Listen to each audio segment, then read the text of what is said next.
কারণ আপনি তো জানেন, আপনি ওনার এক কথা শুনে কি করবেন, আপনি শান্ত হয়ে যাবেন। অ্যাকচুয়ালি লোক আমি আর ইন্স্যুরেন্স কি বলবো, দেখেন স্যার, তখন এই সূত্রটা যদি আপনি জানেন আজকে একটা সূত্র শিখে নিতে পারেন।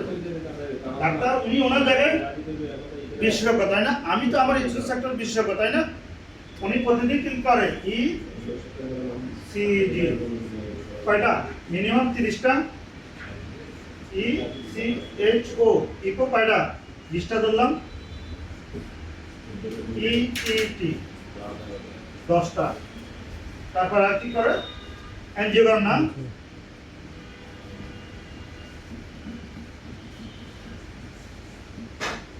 অ্যাঞ্জিওগ্রাম কয়টা, 5টা। এই একজন কার্ডিওলজি ডাক্তারের প্রতিদিন এই জিনিসগুলো তো করে। ভাই দেখেন, যদি আমরা আমার ইসিজি করতে যাই, আমার এখানে 20টা কি আসবে, অ্যাবনর্মাল আসবে, তাই না? 20 জনে আমরা এখানে এখন 20 জন আছে তো, 20 জনের কি করবে, যদি ইসিজি করতে যাই 10 জনের কি করবে, চেঞ্জ আসবে, তাই না? চেঞ্জ মানে আমার ভালো না খারাপের দিকে লক্ষণটা আছে, এটা আমার বুঝতে হবে। এবার আছে ইকো, যদি আমরা 20 জনকে করতে যাই, মিনিমাম 10 জন আসবে কি অ্যাবনর্মাল। আপনি যদি ডাক্তারের ভাষা বোঝাতে না পারেন, সে কখনো আপনার সাথে কথা বলবে না।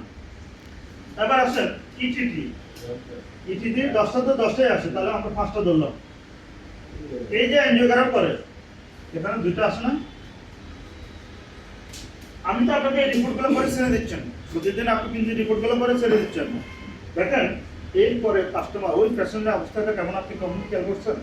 ওই পরিবারের অবস্থাটা, সে ইসিজিটা স্যার নিয়ে আরেকজন প্রফেসর কাছে যাচ্ছে, উনি আপনাদের মেডিসিন দিচ্ছে, কিছু নিয়ম কানুন বলে দিচ্ছে, আবার বলতেছে ইকো করেন।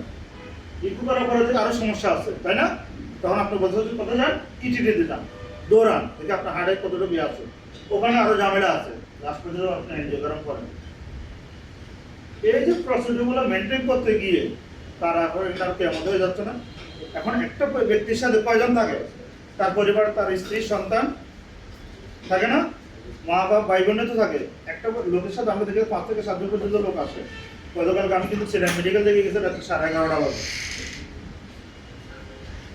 এক ভদ্রলোক স্ট্রোক করে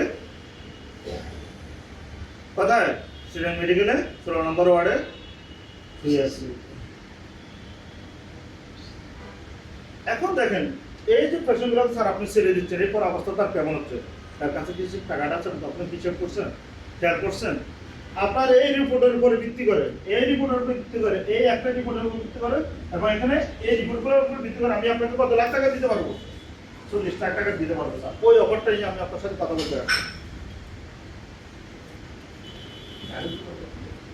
আপনার রিপোর্টের উপর ভিত্তি করে আমি আপনাকে কত লাখ টাকা দিব, 40 লাখ টাকা। আপনি আপনার একটি যখন সেন্স দেখান অথবা ইকো একটা সেন্স দেখান, ওটার উপর আমি আপনাকে 40 লাখ টাকা দিতে না পারি, তাহলে আমরা কাজ করে আর ইন্স্যুরেন্সে কাজ করবো না। আপনি কি সে কথাটা বলতে পারবেন কখনো? কারণ আপনি ডাক্তারের সাথে একটা এগ্রিমেন্টে যাচ্ছেন লিগ্যাল ওয়েতে, তাই না? ইন্স্যুরেন্সটা মানে কি, আমরা তো ইন্স্যুরেন্স সবাই জানি, তাই না? ইন্স্যুরেন্স মানে একটা দ্বিপাক্ষিক চুক্তি।